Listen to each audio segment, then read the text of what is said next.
Good evening, everyone. It is 6 p.m. This is March 5th, 2026, and this is a subcommittee meeting, committee of the whole meeting. Per requirements, I'm required to read this notice. This notice of a City Council Committee of the whole meeting is posted in the event that a quorum of City Councilors is present at this standing committee meeting.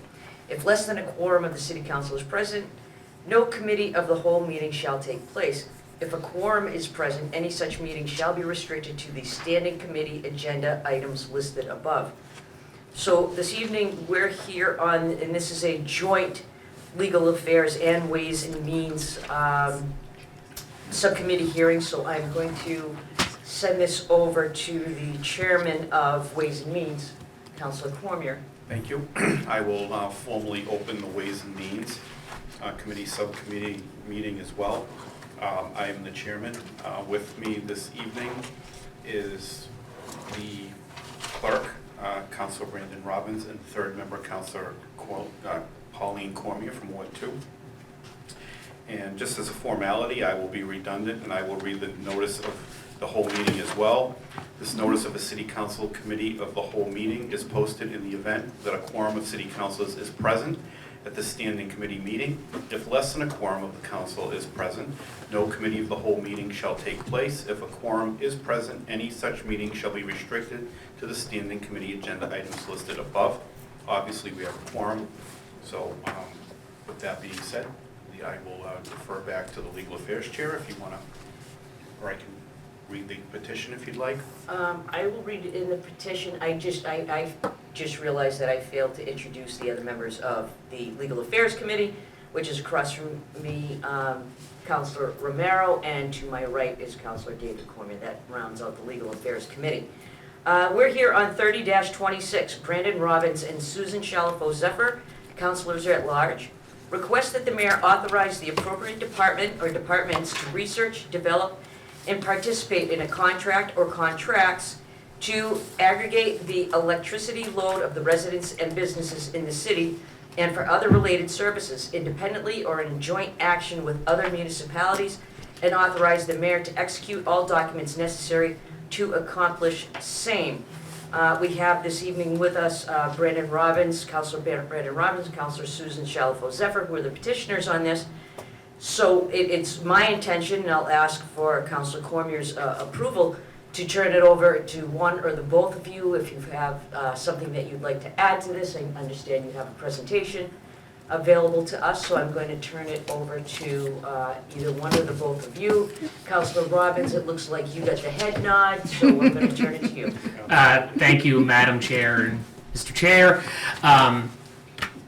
I have provided everybody with a packet of information, including the presentation that you'll see tonight, the MMA's best practice on municipal aggregation, as well as some information about municipal aggregation with National Grid and how rates compare and how it's gone for the city of Gardner so far. That's just a quick overview of the information you have. More importantly, I want to turn the presentation over to Marlborough City Council President Mike Ossing, who has been gracious enough to come to Leominster and give us an overview of municipal aggregation as a program and Marlborough's experience with it. City of Marlborough has been in the program for over 20 years. I think they were the first in the state to get into the program. So if Councilor Shalafo Zephyr doesn't have anything to add, I'll turn it over to Mike. No, I just think that there's a lot of really good technical information here, and I am very grateful and want to thank the councilman for attending this evening with all of his background and experience. I think this is a really important opportunity, for city councilors to ask questions and get it from somebody with all your experience. So thank you very much. You're entirely welcome. Madam President, both chairs and councilors, thanks for having me. No. Flick up the switch. Mike, we've been having difficulties with our, we're waiting till next week for other parts to come in. We had a complete drop of all our microphones. Okay. So that's why we're back to old days. That's okay. No. You. Again, Madam President and chairs, thank you, and councilors, thanks for having me. I'm happy to be here to give you some insights from Marlborough's perspective on municipal aggregation. I only have 12 slides to run through. I'll run through them quickly, and then you can stop me during the presentation if something piques your interest. I'm happy to do that.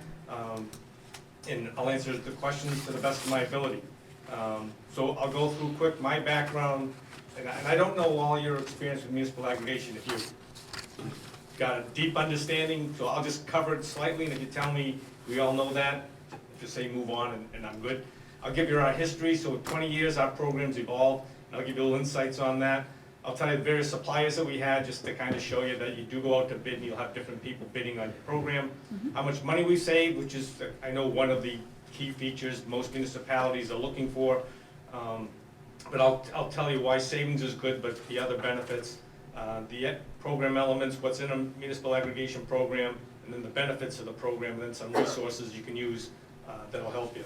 As far as me, again, Mike Ossing, City of Marlboro. I got a Bachelor of Science degree in nuclear engineering from the University of Lowell, a 35-year career up at Seabrook Station as an engineering manager. It's my 27th year, 14 terms on the Marlboro City Council. Been the president for the last 6 years. I chair, and this is the one that's important to you, I chair the Municipal Aggregation Committee from 2016 to present. Why I couldn't chair it before, because I worked at Seabrook Station, my company would bid on supplying electricity, so it was a conflict of interest. So I was not allowed to participate. But once I retired, I was able to participate and had a fun time running the program. And then, along with your president, I'm on the Municipal Councils Association, and I'm also on the Energy and Environment Policy Committee. So what is municipal aggregation? Mike, if you just click OK on that, it'll go away. So all it is, it's a process to buy electricity. National Grid, who's your supplier right now, does the same thing. They go out and buy electricity and then sell it to all the folks that are on basic service. It's called basic service, all right? So what municipal aggregation is, it allows you, the municipality, to go out and buy the electricity. You competitively bid it. And and this is the key, customer participation is voluntary. And I use my mother as an example. God bless her. You know, she would never give up her AT&T phone. Just wouldn't matter. AT&T is AT&T, and she would never change, which is okay. You have similar people that don't want to give up National Grid, whole host of reasons, and that's okay. But you can come in and out of the program at any time you want. And that's a key element to, I call, ease your residents' concerns about it.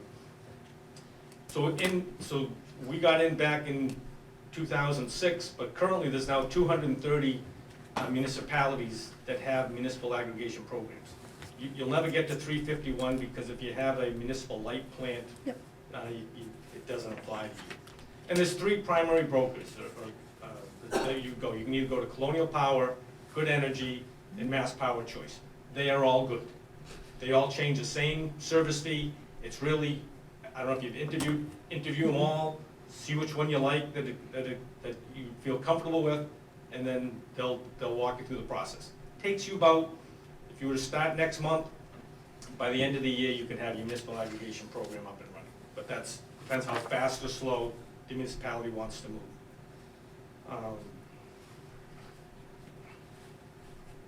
Come on. Doesn't want to turn page. There we go.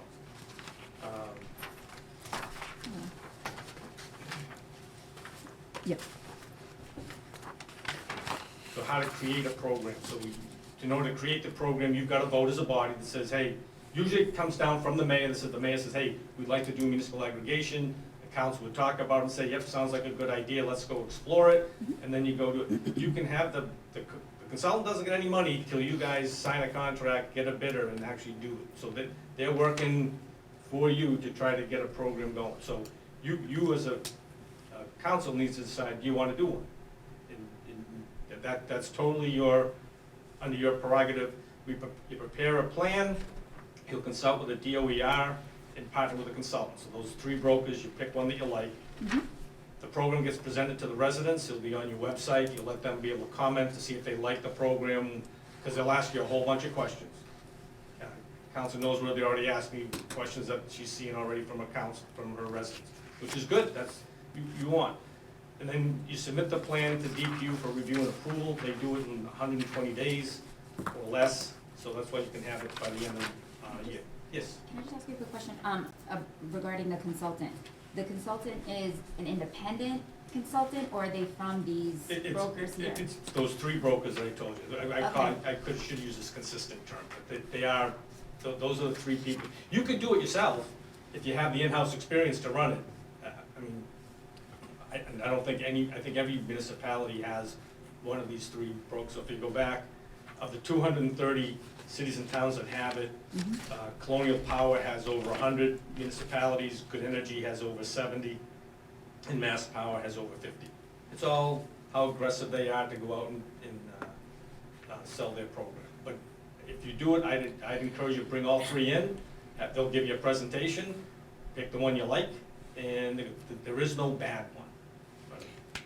You know, just, so the brokers, they work as a consultant to the city, That's correct, yep. laying out the program, all of the specifics, Yep. determining the communication program and how they're gonna roll it out. That is correct.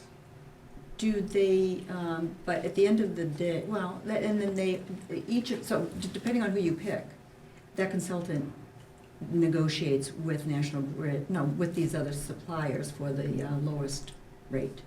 So Right. what'll happen is, you pick your consultant. Right. You have to get your plan approved. In other words, By DOER. DOER, then Yep. DPU, the Department of Public Utilities has to say, okay, you've got a valid municipal aggregation program. Okay. Once you do that, you then go out to bid. You say, okay, you know, Leominster is interested in procuring electricity. They go out to a whole bunch of the contractors or suppliers, and I'll Mhm. show you a list of some of the ones that we have, Mhm. and they'll give you prices. Okay. Because you gotta pick on how long a term you want, how much renewable components you want, you know, the basic minimum, do you want 100% renewable? All choices you get to make. And that's feedback you wanna hear from your residents. They may say, nope, we want the cheapest program you got, or nope, we wanna be 100% green, or we want the choice. We wanna choose between two, so you offer to them. They can elect either one or something in the middle. So whatever plan the city comes up with, working with a consultant, that has to be approved by the state, DPU and DOER. And, but within that framework, there is some flexibility to make the determinations that really work locally. Oh, Okay. absolutely, yeah. The state doesn't, the plan you get approved says you can now be a municipal aggregation. You have the authority to go To do that. use your consultant to go get you electricity. Okay, The program elements for how long, what renewable component, all amongst your choices. What you decide, you know, based on the feedback that you would get at public hearings from your residents. Yep. And we found it, I know it sounds daunting, and take this, most people just pay their electricity bill, and we're finding now most people, it gets taken out because they have automatic renewal, so they're not really paying attention. So it's really up to what I consider us as good stewards of their money to make sure we get the best price possible. Mhm. You have a handful of people that get really excited about it, no different than property taxes. You set the Mhm. property tax bill, you get the handful that you hear from, the rest acknowledge and know they have to pay it. Yep. But you do the best you can to answer the questions, and the real deal is trying to provide predictability for the residents and a price that's lower than National Grid's basic service rate. And I'll get into that in a Great. minute. thank you. You welcome. Yep. Okay, so our history, just quickly on the history, so back in 2006, we had a council order. So I will tell you, and I gave Brandon the order, and I can give you copies of it if you want to see it. We were very nervous about it, because for the exact same reasons that I'm hearing. You don't want to lose money. I don't want to have a rate that's higher. So we said, okay, we're going to set our rate for 6 months, 6-month intervals. The problem with that was, when National Grid sets their rate, all these suppliers that are bidding on your electricity know their rate, so they bid just slightly under. So yes, you'll save money, but you'll save just a little money. And as I'll go through here, our program evolved to get rid of that, has to be less, to just say, get us the best deal possible. So we started in 2007. We have a committee that has the mayor, 2 councilors, a commission, the DPW commissioner, and a procurement officer, and we meet twice a year to go over go over the progress, and every quarter, I update the city council on how well we're doing with municipal aggregation. We, again, initially required rates had to be lower, which ended up costing us money, and that I'll get into. And we limited the contract to 12-month terms. We suspended the program in 2012 because the rates from National Grid were lower than ours. Mhm. And then we reinstated the program when they got back. You can't do that anymore. The state doesn't allow you to, you're either in or you're out, all right? And, for a host of reasons, but they said you're either in the program or you're out of the program. So, can I Yeah. just get clarification? So, Absolutely. the state mandates that a municipality either be in the program or not in the program. But if the rates fluctuate and residents find that National Grid is lower, they can opt out That is of the correct. program still. That's right. That is correct. Yes, Okay, yes, so they we can. can't, as a municipality, opt out of the program, but residents can. That is correct. Yes, sir. Okay. That's right. Yep. And that's an important feature for the residents. But remember, the National Grid rates change every 6 months. And so you've got to be paying attention to when the rates are changing to say, do I want to opt in or out of the program? And it takes, I want to opt out, it takes a month to get that process to opt out. You got to submit it's just an online form you click that says you're out, but your meter gets read once a month, depending on when the utility reads your meter. Mhm. And then you'd be now on the new supply. And then if the rates change and you like the new change, you can opt back in. So we thought, we've been fortunate, we haven't had that issue since 2016, I think. We've been very fortunate, all our rates have always been lower than National Grid. So it's worked out real well. The people can opt out if they so desire. Mike, so sorry to interrupt, No. but while you're having that discussion, can you just speak to the question that I mentioned earlier when you're talking about opting out for residents who already have third-party contracts with suppliers? Yeah, so there's three, you're either in national municipality has an aggregation program, or you've signed up with a third-party supplier, all right? So if you signed up with a third-party supplier, you are exempt from the program, because you have a contract with somebody else, right? So that nothing changes there, they stay with their third-party supplier. I will note that both Attorney General Maura Healey, when she was the Attorney General, now Governor, and then Attorney General Campbell, are less than happy with third-party suppliers, because they're targeting people that aren't informed and hooking them into attractive contracts for the first 2 months, and then their rates change to lock you into a higher rate that you can't get out, well, you can get out of it, but you gotta pay to get out of the contract. So there's a bill right before the legislature right now, you probably heard about it, that's gonna have a element in there that municipalities can opt to eliminate or refuse any third-party supplier contracts in their municipality. And it's from a protection standpoint, because they're basically fleecing the residents in the tunes of hundreds of millions of dollars. That's just, they just don't know any better. And it's unfortunate. They're tapping on people that aren't paying attention. You know, they call them up, hey, I use my mother. Hey, we're gonna give you a low rate, Mrs. Austin. Would you interested? Oh, sure I am. Why not? Right. All right, well, but they fail to tell you all the other stuff that goes along with it. And so that's what they're trying to eliminate. So that's coming. Thank you for that clarification. So I have a question Sure. to regarding contracts. Is there any such thing as, instead of, I think I know the answer to this question, but instead of having to opt out unless you want in, can it be the other way around? So the municipality can sign an agreement, and we notify residents in some manner, right? Yes, yes, you will, yep. Can they opt in instead of having to get pulled in and then have to get out themselves? Can it be the other way around?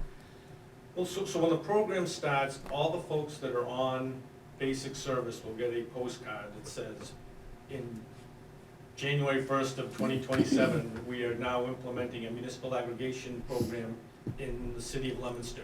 You will be enrolled in that program unless you opt out. Okay, so You can't tell them you're gonna be enrolled only if you opt in. You have if you opt in, you're in. I mean, that, you'd want to be in, I think.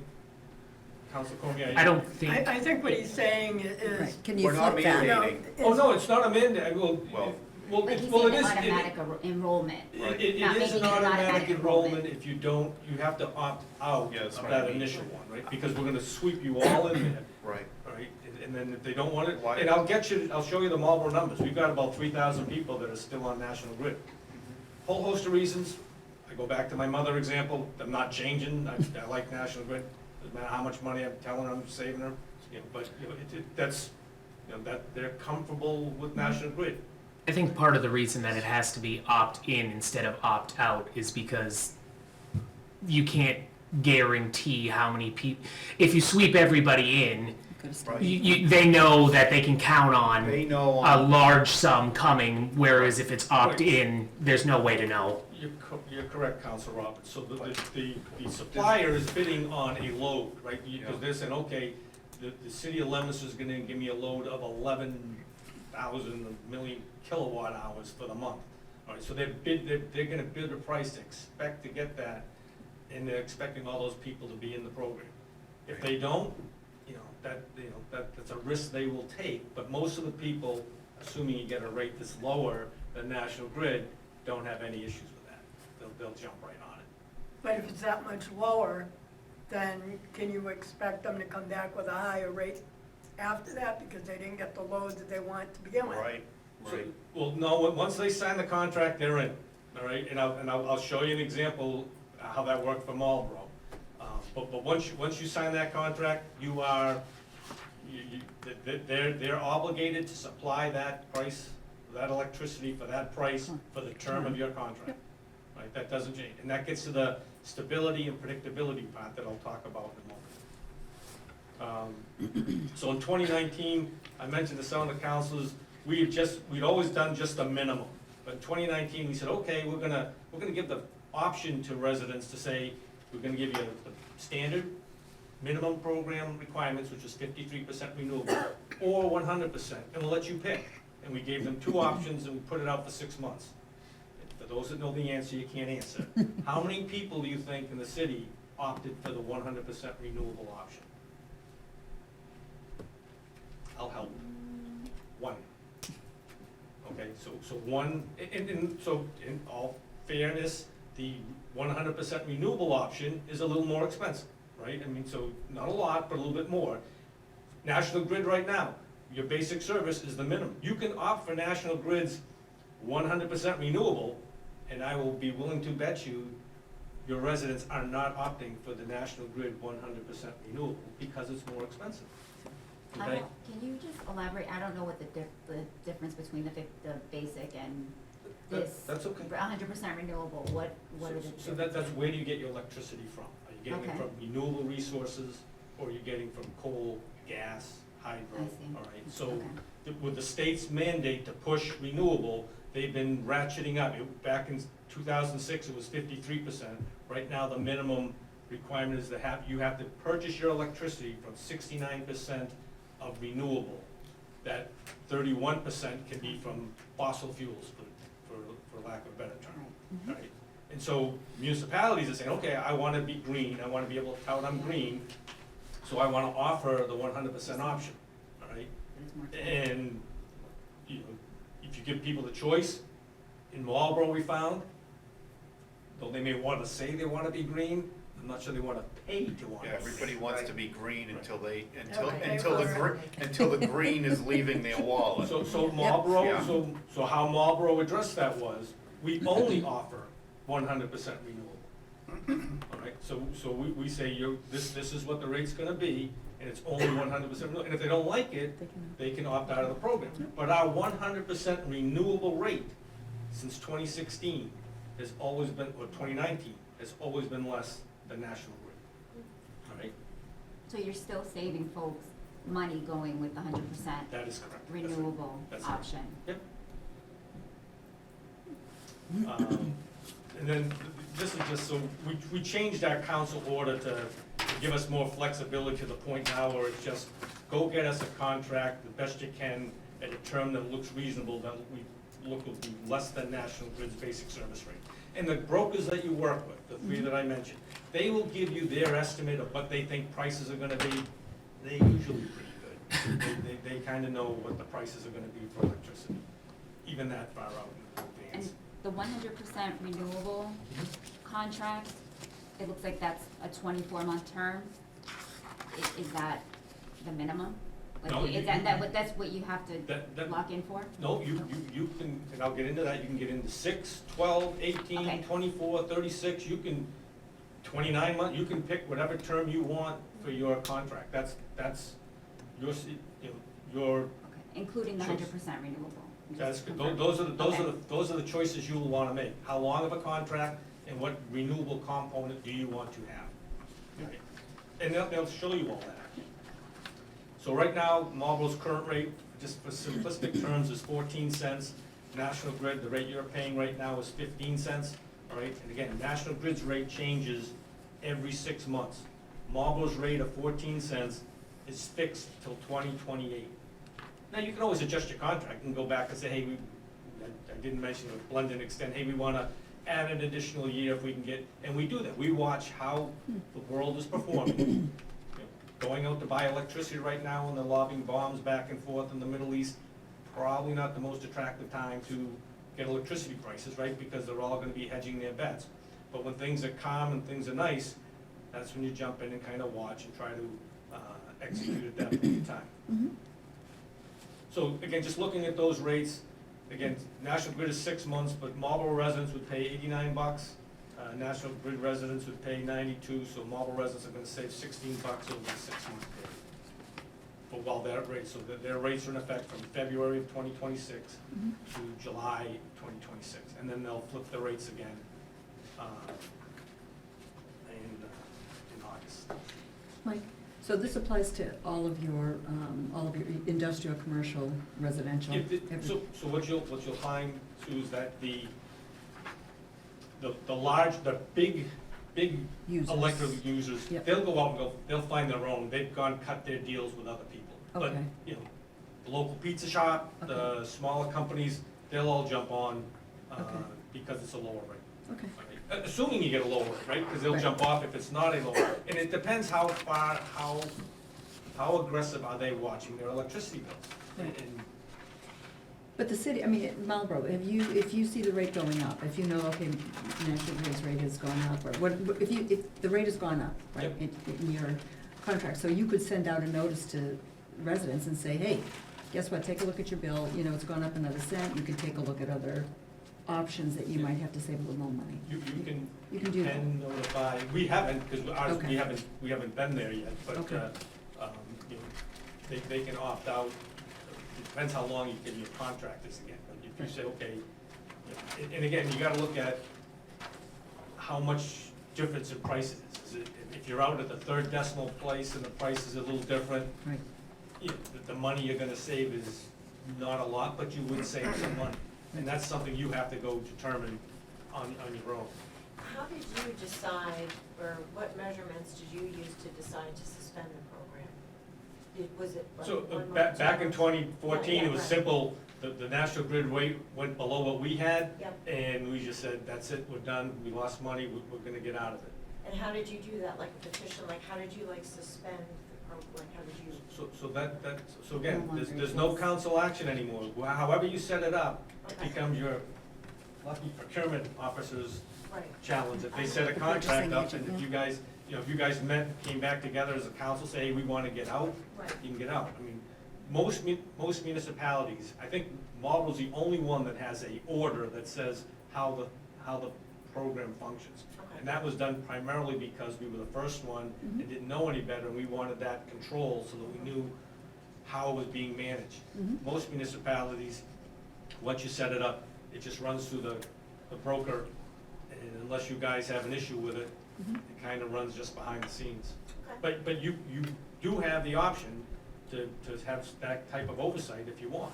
And I would encourage one of you or some of you to be smart about it so you know what's going on in your municipal aggregation program as it evolves. Mhm. Or, I don't, does Leominster have an energy manager or any, We have an energy committee, okay, there's a committee in the city. there's another adder that you can, so the consultant gets .001 or 1%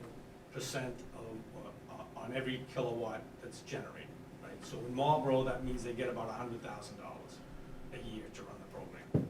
That same, the regulations allow another .001, and I'm gonna assume since Leominster is the same size, it's gonna be about $100,000. You could get that money to to hire a energy consultant for the city. I think I think they're interviewing for an energy manager now. But that's a way to pay for it. But as I tell people, I'm now charging the ratepayers to pay for that person. There's nothing free, but there is that option if the municipality wants to, you know, fund that position through the electricity rates. Suppliers, so these are the host of suppliers Marlboro's had since 2016. I mean, they're just people that bid on power. I mean, there's not a good one or a bad one. We went with whoever was supplying the best price at the time we went out for the contracts. So the part you're interested in, so how much money we saved in Marlboro. So over the 20 years of the program, it's been over 37 million, and there's a nuance to that I'll talk about. But as you can see, as we started the program, the savings weren't significant, though the numbers look a lot. When you divide it by 12,000 users, you know, people are saving $20, $25 a year, which is, hey, that's money that's going in their pocket that they can figure out how to spend and not somewhere else. So you can see in 2012 and 15, we suspended the program, but it's no longer allowed, so you can't do that anymore. 2019 is when we changed the rules and said, okay, we're not doing 12 months, we're not gonna do, as you mentioned, go out for longer term contracts, all right? And so those longer term contracts, we got attractive rates, and it turned out really well. We were down on the 9-cent range. So we went for a 36-month 24, then we extended it another 24 months, and we did it at the time, and you probably recall, when National Grid's rates went to 31 cents a kilowatt, which crushed people back in the 2022 timeframe. The city of Marlboro saved bundles. You never know it, I mean, just because, again, people pay what their bill is. They're not looking at, did I save X amount of money? They're still looking at, I'm paying for my electricity bill. And so, I mean, in paper, it's nice to say, hey, we saved all that money. In reality, people are still paying their electricity bill, and they don't see it unless they were to switch to National Grid. But I sleep good at night knowing the city's done well to help our residents save some money. So can I just for clarification, because in 2019 into 2020, I mean, it looks like significant savings here, Yes. right? Is this because you started entering into longer term That is contracts correct, yes. and they offer lower rates, like more attractive rates? Yeah, that's right, so the longer you go out, the lower the rate's gonna be, all right? Because the supplier wants to lock you in for as long as you can. So the longer you're willing to go out, the lower the rate's gonna be. And your contracts are for, what's the time frame? Is it 2 years that you guys? Right now, we're in a 36-month, we're 4 36. months into a 36-month contract. We just 36 settled months. last November. Okay.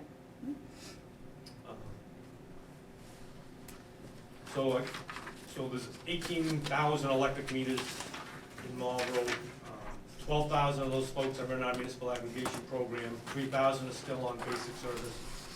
Council knows whether, as you mentioned, there's 3,000 that are on third-party supplies.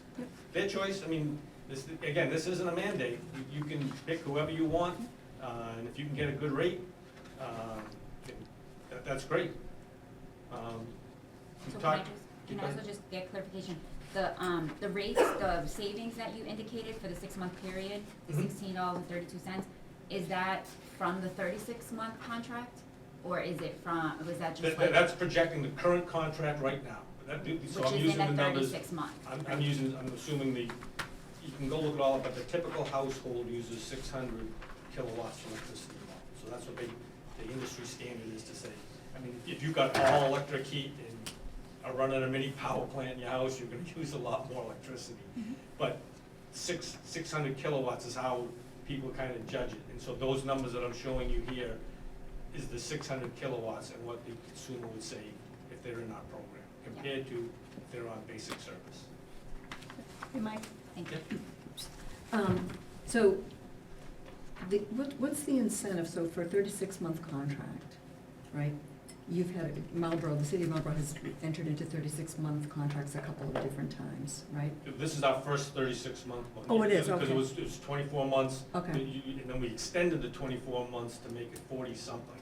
Okay, But it was called a blend and extend because the prices dropped and we just said, okay, let's take advantage of it. okay. But this is the first contract we've done for 36 months. But is there anything in the contract that says, you know, if rates, so you have a guaranteed rate for Yep. that 36 months, but is there anything in the contract that says, look, hey, if if prices go down X amount, then some of that savings comes back to the city of Marlboro as well?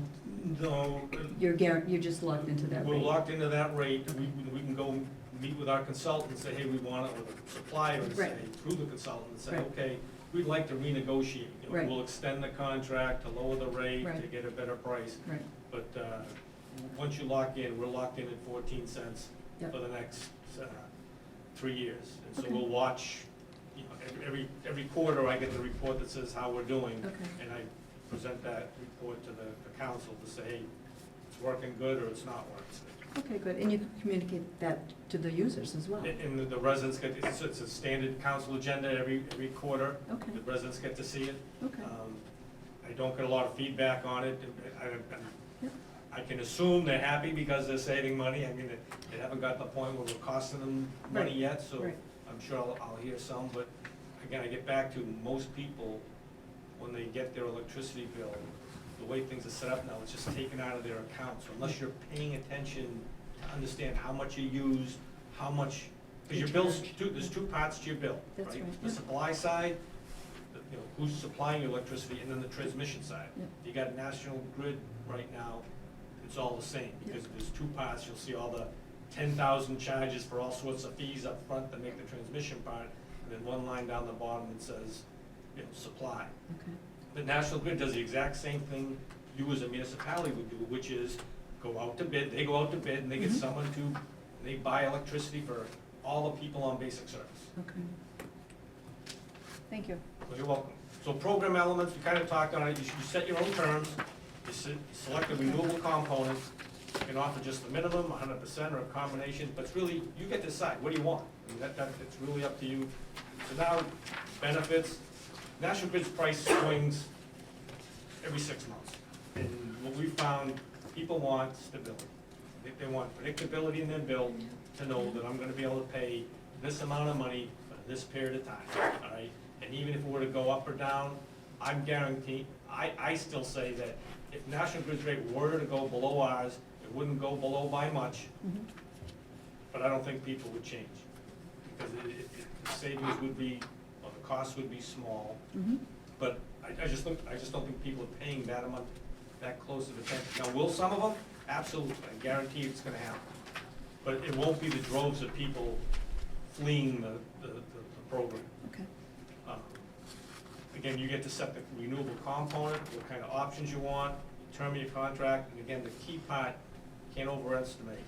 People come in and out anytime they want, I mean, it's your call. And then just resources, the Energy Switch website, I would encourage you to go on there, unfortunately, I had it up on my computer, but it lists, for Leominster, it lists the basic service rate for National Grid, then it has 43 different suppliers that your residents could go into right now to pick. All sorts of terms, all sorts of prices, all sorts of renewable components, if they want to go, and all sorts of catches for how to get in and out of their contracts, but that's all available to them if they wanted to partake in the third-party supplier portion. good. So Can I also just get clarification, so Marlboro's in the 100% renewable Yep. component. That is more expensive, right? That is correct. Than the 69%. that's correct. So if in fact, let's just say Leominster were to begin at 69% Mhm. and not go to 100 first, potentially and lock in for, maybe 2-year contract or Yeah. something, the rates could be even less, like cheaper than the ones that are offered to Depending on Marlboro the right now. timing and what the Right, market exactly, conditions what's are. going on. But that is correct. 'Cause- Right. But we, as a community, or as a committee, they delegated it to that 5-member committee that says, Mhm. you guys go decide. And we haven't had any complaints. And primarily because it's always been less than National Grid, so they hear it's less than National Grid, whether it's 100% or something less than that. They say, okay, well, I feel good, I'm getting all my energy. Now, when you flip that light switch, is that renewable energy? No. The grid is the grid. It's coming from coal, gas, hydro, nuclear, wind, solar, battery, you pick it. It's just out, it's how they buy their electricity, because they're out buying electricity from some entity that says it's all wind generated, and you're committing to buy their electricity. So, that concludes my presentation. I'll stay here as long or as short as you want to answer questions. I Thank would- you. The council may have, Before you leave, I'm sorry, I do have, I would like some information about the opting out component. Because that is, I think that's where a lot of the questions are gonna come in, and a Yep. lot of the skepticism from folks are gonna come in. Mhm. So can you just talk a little bit about the process when you're opting out, opting in? How does that get communicated? Like folks who are, some of our elders, folks whose maybe their native language isn't English, like how are these things communicated? And then you mentioned, some of these third-party suppliers, they charge a fee when folks opt out, right? Yep.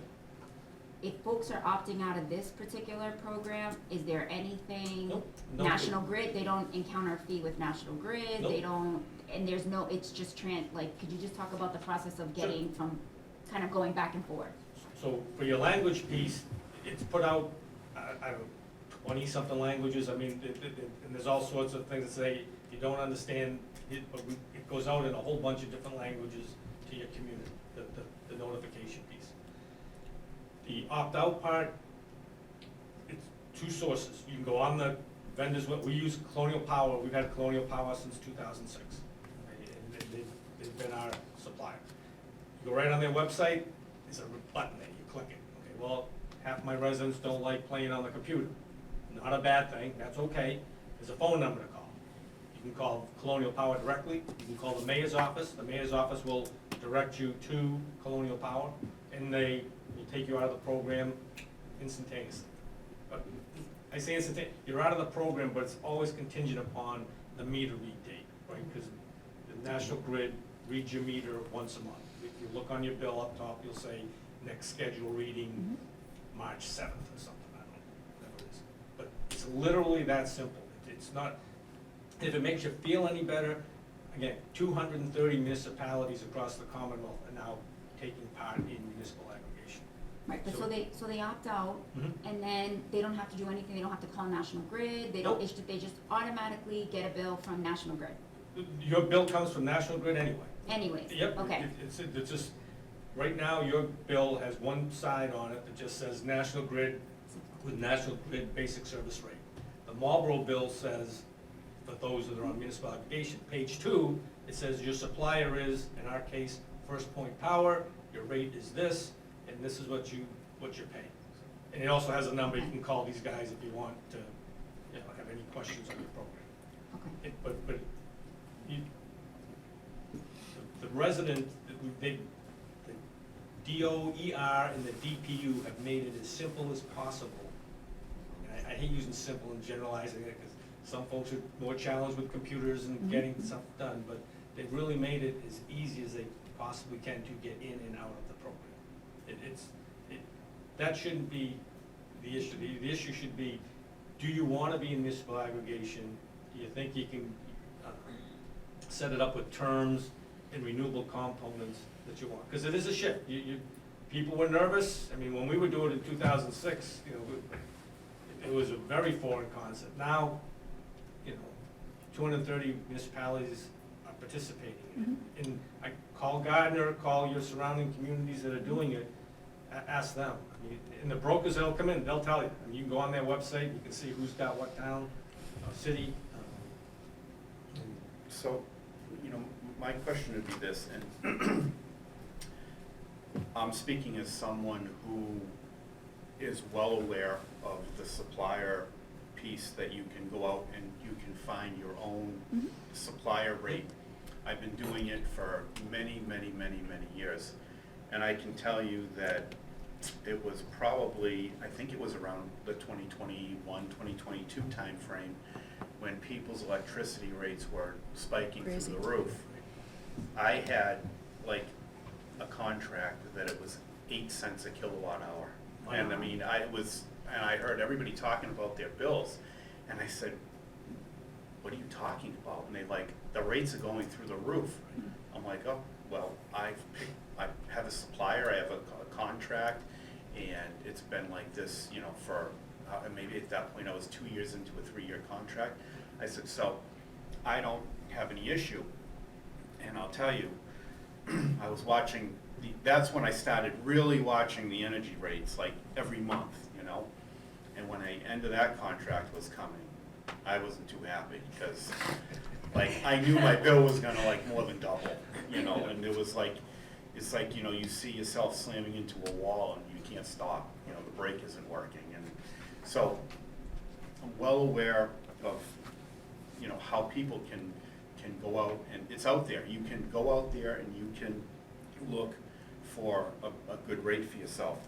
And, you know, I work in telecommunications, so back in the day, you know, when we had long distance, you always heard the word about, I think a lot of people associate this word with public utilities and third parties and suppliers or long distance carriers.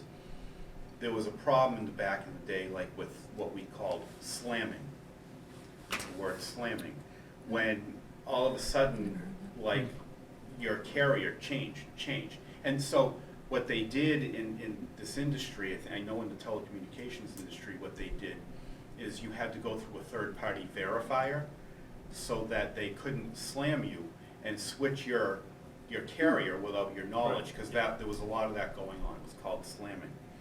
So anyway, when I think about us as a municipality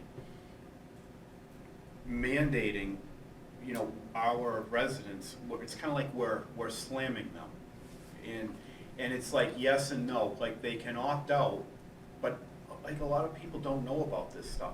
So why wouldn't we, as a community, want to educate our residents, okay, to go out and be their own stewards and to look for a good rate rather than us putting them on one? Because basically, I'm sitting here as a city councilor saying I know better than our constituents, right? Government knows better than the people. And, you know, the fact of the matter is this: I haven't been tracking all the rates. I'll be honest with you. I don't look every month. I'm in a contract right now, and it's probably right around the same kilowatt hour, 14 point something cents, like per kilowatt hour with the company I'm with now. But the fact of the matter is this: when we rejected the mayor's, what he had negotiated with that company, and I can't remember the name of it. Could he had Good, is it good at? It could be Good good, It might have been it's Good either Energy. Colonial, Good Good Energy, or. So he went out and made a good deal, and of course, we all know that, you know, electricity is a commodity and it can change on a dime, right? So he went out and he made the best possible deal he could at that moment, at that day, that time. And the former Ward 5 councilor, he's since passed away, Peter Angelini, we were both watching the rates. And for the first few cycles, after we rejected what was proposed, National Grid's rates were cheaper than what had been negotiated. So, you know, we said to each other, I don't think I have any regrets, like, because we would have forced people on a plan at that time that was, their rate would have been higher than National Grid. And, you know, it's just, why can't we educate our people to go out? If we can educate our people how to opt in and opt out of this plan that we force them on, why can't we educate them to go out and find their own plan and not get involved with knowing better than them and forcing them on a plan when, I mean, it's just, I don't like the idea of it. That's why I was asking about the, can we set a rate and you have to opt in? You opt in, not opt out if you don't want it. I think you'd have it very hard, Councilor Cormier, to have a supplier bid on something like that, because they are anticipating a certain load. And the load from Leominster is gonna be attractive because it's a significant 43,000 people. You probably got similar 18,000 electric meters. And the consultants that come before you, the Colonial Powers, Peregrine, Good Energy, they have all that data. They know how many meters are in your town. They can tell you if it's gonna be you on basic service or you have a third-party supplier. And they know all that right now. So they know when they're gonna, because they're gonna go out to bid. And I don't like to use the word force. I mean, there is an education campaign that is required in order to set up a municipal aggregation program. You're required, and it goes through the steps of public meetings and public input. Now, do you reach everybody? Well, you know we don't. I mean, you do the best you can. You provide the opportunity. But again, I tell people, they elected city councilors to do a job. And you gotta decide if you think that's a good job for your members of your community or not. It's literally that simple. And there is no wrong answer. I mean, you wanna stay with National Grid, that's okay. I mean, the rate will change every 6 months. But the municipal aggregation all started with the deregulation of the electric industry back in the late 1990s, was to have the opportunity to allow municipalities to go out and try to get a better rate. And my guess would be, too, if you were not able to suspend the program in 2012, right, Marlboro did that for a We reason. did, yes. You would have had a lot of explaining to do to your constituents, because the city of Marlboro didn't opt out of that for no reason. Well, if you go back to the dollar figure, so the dollar amount, $900,000, so you're probably talking, I'd say maybe $10 or $12 per household for that. I mean, the number looks intimidating, but when I divide it by 12,000 users, it's not, and then I'm making the assumption they're all using the same amount of electricity, which is not a good assumption, but it's like the average single-family house tax bill. I got no other way to do it other than to average it and say this is what it is. Right. Each one of your houses, doesn't go up by that average single-family tax bill.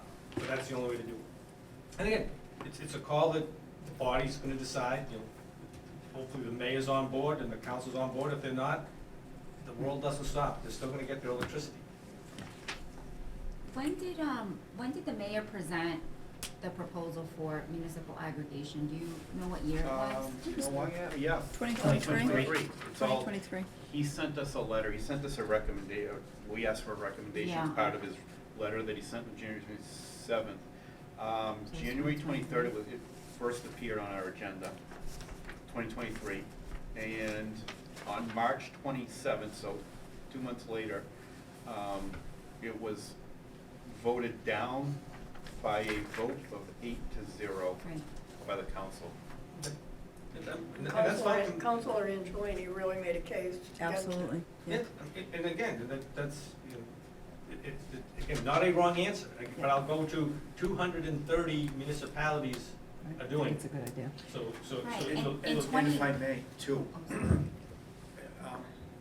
I mean, isn't this like the wrong time to try to go and negotiate?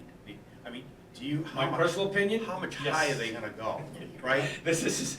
I mean, if they go much higher, Conflicts in the Middle East do not make attractive times to, But you- but National Grid is gonna have this, when they go out to bid for their power, because they go out to bid twice a year, so they bid in December and in June. When National Grid goes out to bid for their power in June, I'll put, a lunch wager that it's not gonna be 15 cents, it's gonna be 16, 17, 18 cents. right? Because they're And that's gonna- why our residents should be on their computers, on their phone, right now, searching. It is very easy to do. Oh, no, that Energy Switch And I'm gonna name website right there. Constellation, Direct Energy, I mean, there's a million of them. And you can see all the rates. It's easy to sign up. Our residents should be doing that. Now, if we wanna educate people about this program, okay, we should be encouraging them to go on now and to get an energy rate for themselves now. But I would just be careful with third-party suppliers for the rate that you get, for the terms, how to get out, Yeah. renewable component. Because go on the website, type in your zip code. Again, there's 43 suppliers right now in the city of Leominster that have offers from 12 to 30-something cents per kilowatt for all sorts of terms, all sorts of renewable components, and you can pick any one you want. It's the how do I get out of it piece that you gotta be worried about. And you gotta make sure you understand that, and that's the part that people are getting tripped up on. So people at home can understand, and correct me if I'm wrong, using other language, I think what you're saying is it's almost the difference between getting a fixed rate mortgage and a variable rate mortgage. And if you're relying on the individual resident to read through however long that contract is, to see if there's some variable rate or thing that's gonna happen that they don't know, whereas with municipal aggregation, we're going to be responsible to work with the broker, and we're gonna be the ones doing the due diligence, and we're not kind of offloading that onto the resident. Am I correct in that? That is correct. Okay. When you say we, all you're looking for is the vote of the council says, yep, go do Sure. it. The mayor, through his procurement team, technically, you'll never see it again unless something goes squirrely, and then you'll get all the phone calls and say, how come Right. things didn't go right? Yeah. You know, but they go back to the mayor's office and what kind of contract did you get? You know, how long, what is the rates? But again, there is no guarantee that it will be lower than National Grid, and that's, that's the Sure. challenge that each municipality faces. But I think to, Oh, oh, sorry, sorry. no, sorry. No, I was no. just gonna say, I think to the chair's point and to what we hear in the community about people's bills continuing to go up all the time, this really just adds another option. You can still go get that third-party supplier if you want to, That's correct. but if you don't want to, we can guarantee you a certain rate for a certain period of time, and you don't have to worry about it. Or you can go back to National Grid if you like that too. I just see this as another choice for people to make. And that the big selling feature was the stability and predictability of the rate for a period of time. So you can say, okay, and it's only half your bill. I can't control the transmission side of the bill. I don't know what they do on the transmission side of things, but the supply side, municipalities have an opportunity to try to get some stability and predictability along with the renewable component that they want. You don't have to, you can just do the minimum, which is fine, there's nothing wrong with it. Doesn't make you a non-green compliant municipality. It's whatever you decide. Right. In 2023, were you at 100% renewable, the renewable rate? Since You were. 2019. we've Since been- 2019, okay, I Yeah. thought so. So I'm just questioning because it looks like from what you're showing us, in 2023, Marlboro had probably the biggest savings through this program at 100% renewable, but yet what was presented to the city was higher than what was offered by National Grid. In 2023, Yeah, no, I'm not questioning your numbers, I'm just saying like, I was thinking To the city of why Leominster. were they, actually. right, Why what was would it be so presented to different from Leominster, Yeah. why would? Well, when did they lock into that contract is so what matters. Councilor Robbins is correct. So we had a 9-cent rate. And if you remember in 2023, as Councilor Cormier experienced, the rates went up. But his 8-cent contract, Hell. what are you worried about? I don't care, it's 8 cents. This is, Right. life is good. But the folks in Leominster on the National Grid program were feeling the pain. That was a very challenging time. And I get into why that should not happen again, because DPU changed the bidding process for all the Eversource, N-Grid, Unitel, so that they're not trying to buy their electricity at the highest time, right? Because if you go out for your contracts in the fall and the spring, because that's when the energies sort of calm down. You don't want to go buy your energy in the middle of the winter or the middle of the summer. That just, you don't get good rates. I'm looking at a document called the Mass Municipal Association Best Practices Series. And this is Volume 7, Number 5, MMA Policy Committee on Energy and the Environment. And it's talking about best practice recommendations, ensuring compliance with municipal aggregation guidelines, strengthening program operations. So I think, what's in it for, or what's the rationale for trying to do this for our ratepayers and our constituents? And this document, I'll just pull out a few things here that I saw that I thought were interesting. The best practices: adopt a municipal electric aggregation program to use bulk purchasing power to negotiate electric supply on behalf of residents and businesses, right? It's bulk purchasing. And as volatility affects energy costs across Massachusetts communities, municipal officials can advocate for methods to ensure that residents have steady, stable, and affordable access to critical electric services. Municipal aggregation programs, also called community choice aggregation, they are a tool to provide electric supply through the aggregation of customers' electrical load to procure a competitive supply. So it aggregates all of our suppliers, and by, instituting a bulk purchasing, we'll get what we hope, or would intend to get, a lower rate. And aggregation, I'll just finish with this, these few sentences. Aggregation enables cities and towns to take proactive steps to, one, navigate the complicated relationships between electric utility companies, brokers, residents, the municipality, and local businesses. There are options out there for folks, but people that aren't as sophisticated, in doing this kind of, and making these comparisons, it's very complicated. And so anyway, so this helps individuals navigate those complicated relationships. It provides rate stability, which Mike has said, through longer-term contracts and greater flexibility in the timeline for electric supply procurement.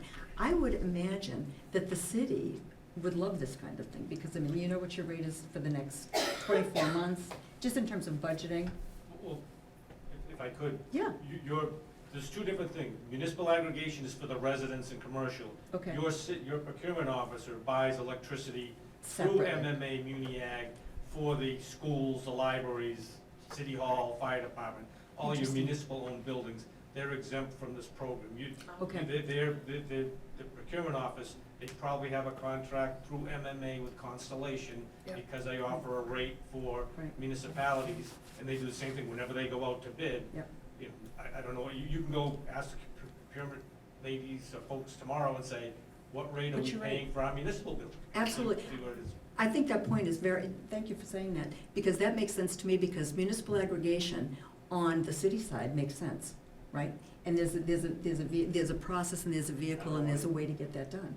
Sorry? No, I hit something, I Oh, don't know what I did. okay. It's So- showing up there, so it's okay. But but that's what cities and towns are doing, that they are taking advantage of municipal aggregation on the city side, Yeah. right, for city expenses and buildings. And finally, the point here is that purchase energy with a higher renewable content, that's a conversation, I guess, to be had. Do people want the 73%? Right now, you have to get it at 69. 69, thank you, I couldn't remember that But- number. But Yeah. again, you go through the Commonwealth, there are some Commonwealth communities that are gung-ho green, and that, their councils or town meetings are driving in that position. Yep. Others not as aggressive. Yep. So again, purely up to, But we can start out at 69% and Absolutely. then and that's what we did. eventually, That's- right, you didn't work- start out work- right at 100. Yeah, you can work your way up there. Oh, you can put as many options in, you can opt in for the basic, you can opt in for 100%, you can opt in for something in the middle. Yeah. You pick, again, the municipality picks it. I would encourage you all to, if you wanna go down the path, bring in all three of the contractors, Mhm. let them pitch their programs to you, all right? See who would. Makes sense. You're not gonna pick a bad one. And you can ask them, are people leaving your program if the rates go up? And they're gonna tell you, no, they're not, all right? Again, people aren't watching, yes, they're paying their bill, but they're not watching, did it go from 15 cents to 14.2, I'm gonna go out and save an extra $3 a month. They're just not Gonna do looking that. at it in that context. Yep. What they look, I found, at least in Marlboro, they want the predictability of a rate that they can count on. And then they Stability, judge by absolutely. how much electricity they wanna use. Yep. It's gonna determine, because if they know they use 600 kilowatts every month, they can bank on their bill being a certain price. In your experience, being a city councilor in Marlboro for over 20 years, have you had a lot of complaints or any complaints from residents about the None. opt-out No, not at all. challenge? No, Okay. because it's literally that easy. I mean, if they want out, they're out. I mean, that's okay. It's not a bad thing. And there are no barriers to opting out? No, again, you can go on Colonial Power's website or the other two. Yep. you'll see that opt-out button. You gotta enter you can't just do it, you have to have the account number on your, otherwise I'd take everybody out of the program on my own if I wanted to. So you have to have the account number for it's on your National Grid bill, you enter Yeah. that, you click the button, and then you're out of the program. Okay, thank you. Okay, are there any other questions for Mr. Ossing? Just, I just have one last question. The municipal aggregation committee that you Mhm. created, could you just talk a little bit about that? Like, what is the purpose of, like, what do you guys do? So the purpose of that back then, and we still meet to this day, because we keep, well, part of it's because I'm just an electrical fanatic with the prices, because I just want to know where the prices are. The committee meets twice a year, basically when National Grid maneuvers their price, and we evaluate, are we good, are we bad, and then when's it time for a new contract? So we don't have a whole lot to do until November 2028, unless the prices that we see, hey, are trending really down, do we want to change our contract to get a better deal, or we're just going to monitor it? And then quarterly, and I'm happy to send you a quarterly update that I send to the council. That'd be great. You can see it, and I'll Yeah. share it with Councilor Robert, I can send it to you, Yeah. that I just put out quarterly that says, here's how we did in the last quarter. But that's the initial one was to make, because when we were meeting, when the contracts were only 6 or 12 months, we were meeting all the time because we were evaluating bids. Now it's not as, and that's why I say you don't really have to do that. Allow the procurement and your contractor to do it. But if you want that oversight, it depends how much oversight you want. I mean, that's your call.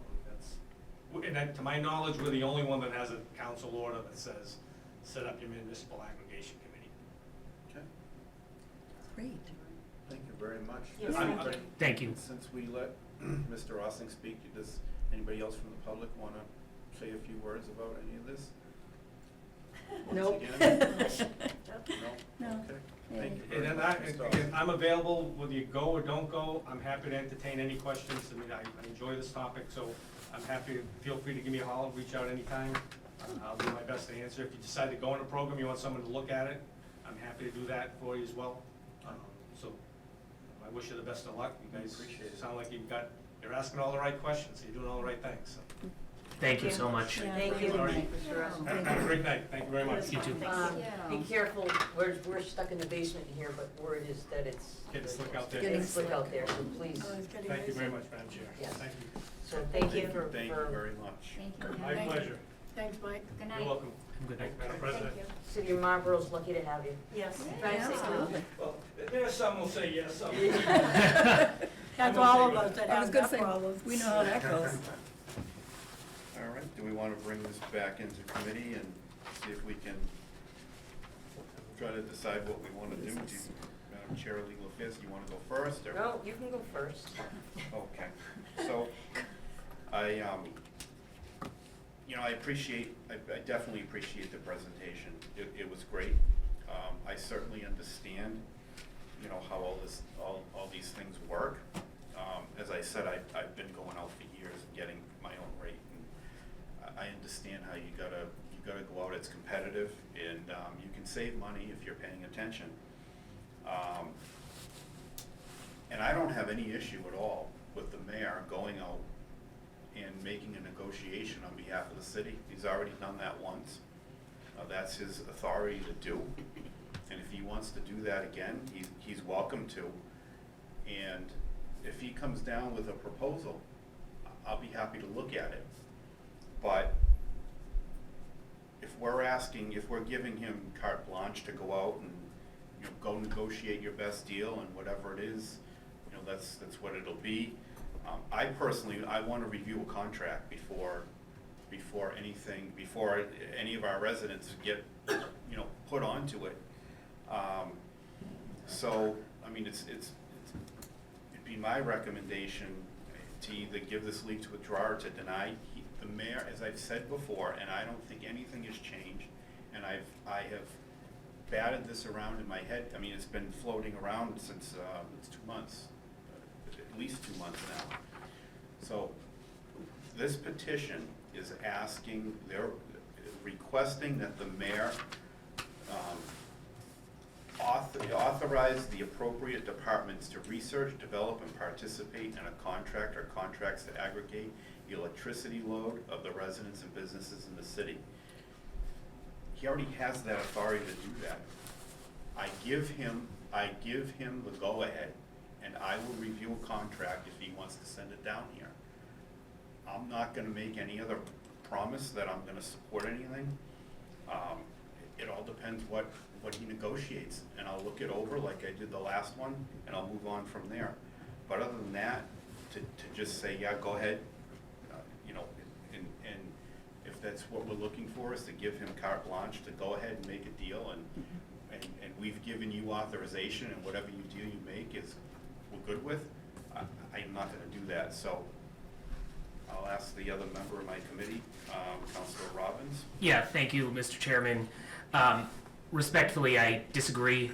I think that just as every member sitting around this table wants to do the best thing for the residents of Leominster, I think that the mayor is tasked with that same task by being elected by the city's residents. I can't imagine for a second that specifically speaking about the current administration, that he would do anything but try to get the best rate possible. That could be negotiated. I think we heard tonight pretty clearly that what people want from this type of program is to save money. So I think that the least or what we should be doing is providing our residents with the option to do that. Because I hear every day about just the increase in all costs, groceries, electricity, and I don't think anybody down here is questioning that. And I think it's our job to be stewards of that. So I would like to see us grant this petition, and that's my opinion. Councilor Pauline.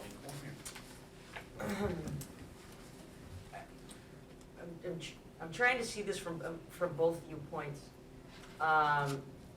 I was not a supporter the first time that this had been addressed.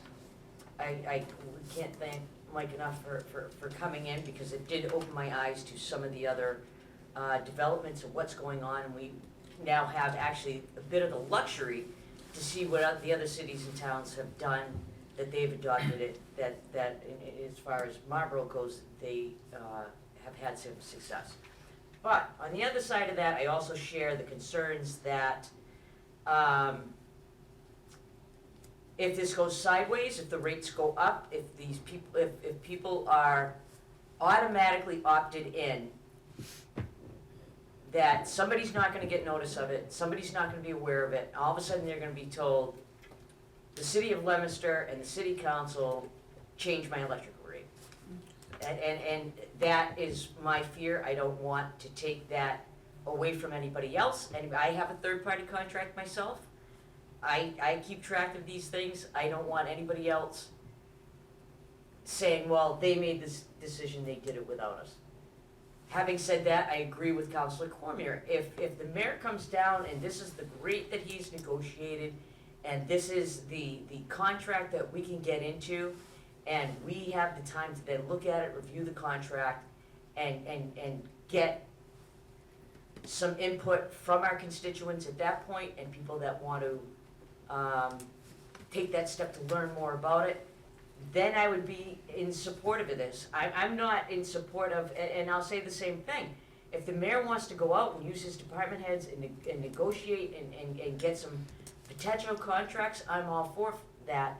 But I'm not going to sign off on something that says, okay, we've passed this, you go out, get the best you can, and you no longer need our approval. I'm not doing that unless we get a chance to see it and review it. So, if my recommendation would be, at this point, if I'm making a recommendation, mine would be no. But I don't know if we're even at that position yet. I'm gonna send it over to the clerk of legal affairs, Ms. Romero, for her thoughts, position. Well, as I'm looking at this and I'm reviewing the petition, I do see the benefit. I appreciate the presentation. That was very helpful. I also, I appreciate him pointing out that, the city of Leominster does actually, participate in a program on behalf of the city to save them money when it comes to their energy cost. So having that in mind, it makes me feel more confident that they would have the ability to negotiate in good faith on behalf of the residents of Leominster. I do see here, though, that, in the petition where it says research, develop, and participate, the participation piece, again, that is of concern as well, without seeing what in fact we would be participating in. So I do share that concern. I would also like to see, again, as, the city councilor from Marlborough pointed out, there should be the opportunity to meet with the brokers and see what they are presenting. And then at that particular point, feedback from the community. So just going full speed ahead and just allowing him to enter into a contract does give me pause. So I don't know if there's a possibility to amend the language to the research, develop, and I don't know, something else, but not the participation piece, because the participation piece makes it, it almost presents as if we're giving him the authority to just fully proceed with entering into a contract without coming before us and asking for approval or authorization. So that's kind of where I'm standing on this. And third member, David Cormier. Thank you very much. Obviously, whether we give a lead to withdraw or deny it, that'd be my take on it. And to the point that was made, it almost sounds like maybe, a resolution rather than a petition. But again, I can't stress enough that he already has, clearly, he already has the authorization to do this. He already fed us a contract and said, hey, I went out, I took my best shot, I negotiated a deal, do you guys want to do this or not? And we said no. That was our decision at the time. He already can do this, and I definitely appreciate all of this being brought to light. I appreciate the presentation. I hope that, like a lot of the public is bored tonight and watching this meeting, they should go out and be shopping for of course, there should be education about this stuff. It's out there. My view is, we shouldn't be sucking people in and then telling them, well, then you can get out. You should be proactive in looking into this on your own. So, my position stands that it's either leave to withdraw or to deny. Councilor Shalfo. Yep, thank you very much. So from my perspective, I see this as a tool. And, the mayor negotiates and signs contracts every single day. I don't know how many. I don't think anyone would have any idea how many. He does it every day. And he is representing the same people that us as at-large councils, we're representing people citywide. And I would see this as a huge opportunity for him to really help all of the constituents that I've heard from who are really upset about their tax bills. Small savings,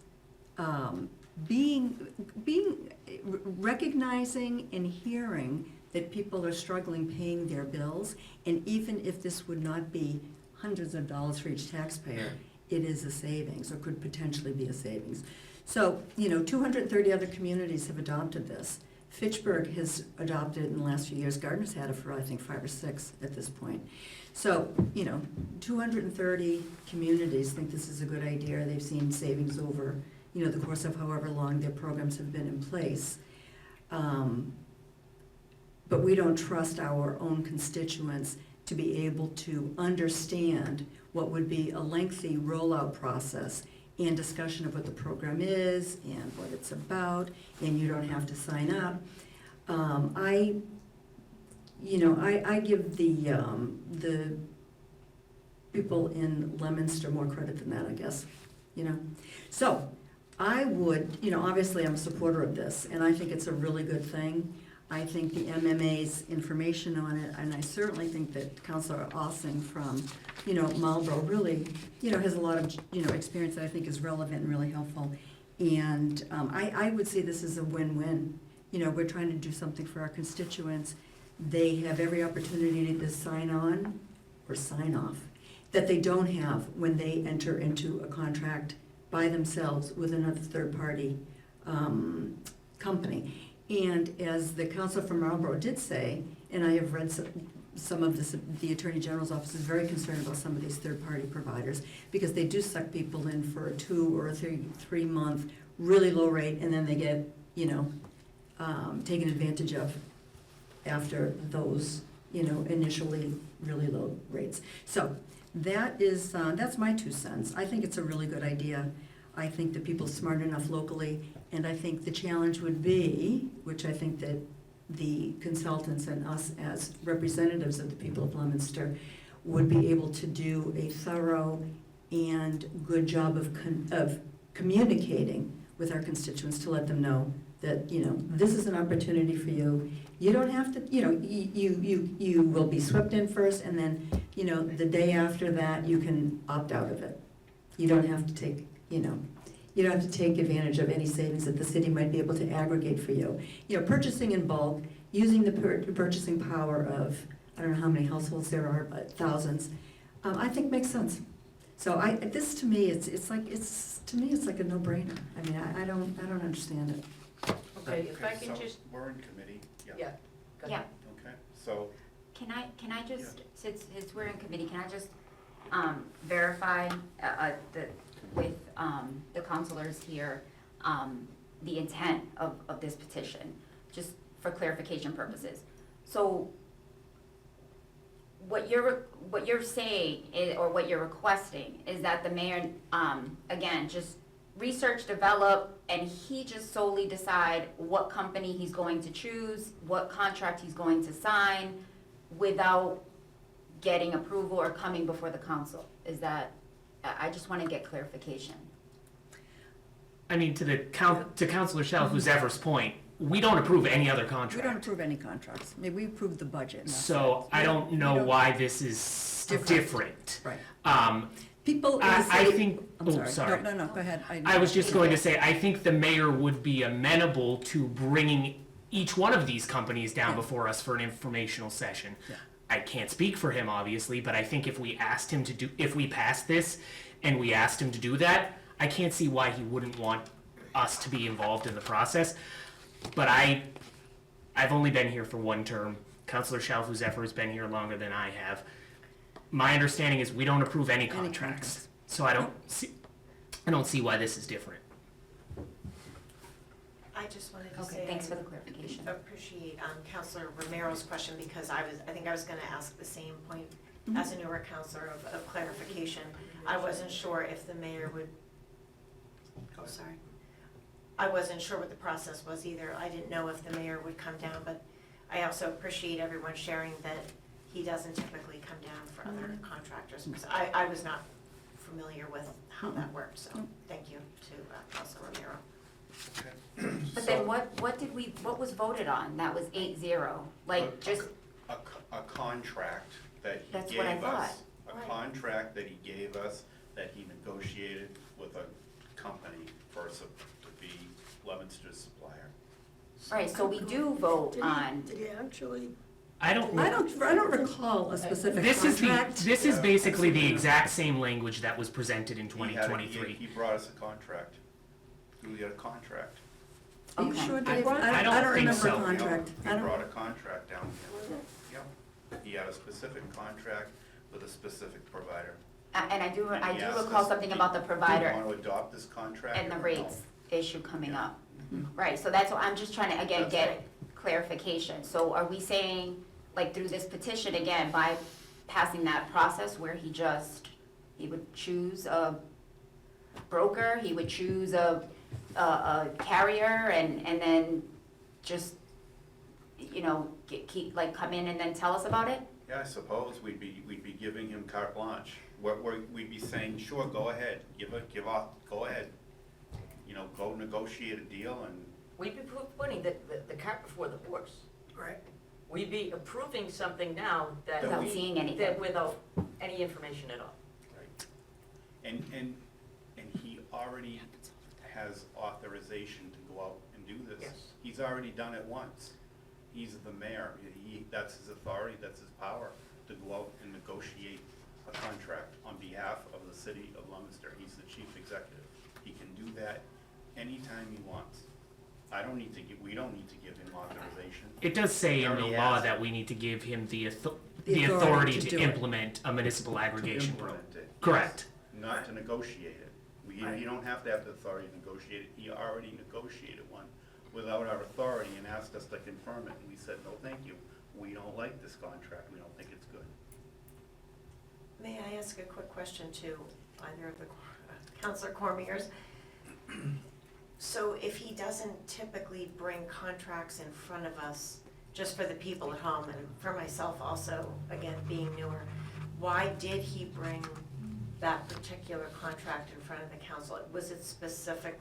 I guess that's the part that's hard to kind of Because process. we have to confirm. You need a vote to We have to implement vote on it. We have to confirm, we have to vote to confirm or deny the contract. Typically, or just in this case? In this case. This one. In this Only in this case. one. In the Okay. municipal aggregation Yes, case. Right. yep. Perfect, so I think that that's an important clarification for the people at home to understand, because I was trying to assess. Yep. Right. Yeah, Yep. okay, thank you. Okay, so we need to give a formal recommendation on Monday night. Claire wants to talk. I'm sorry.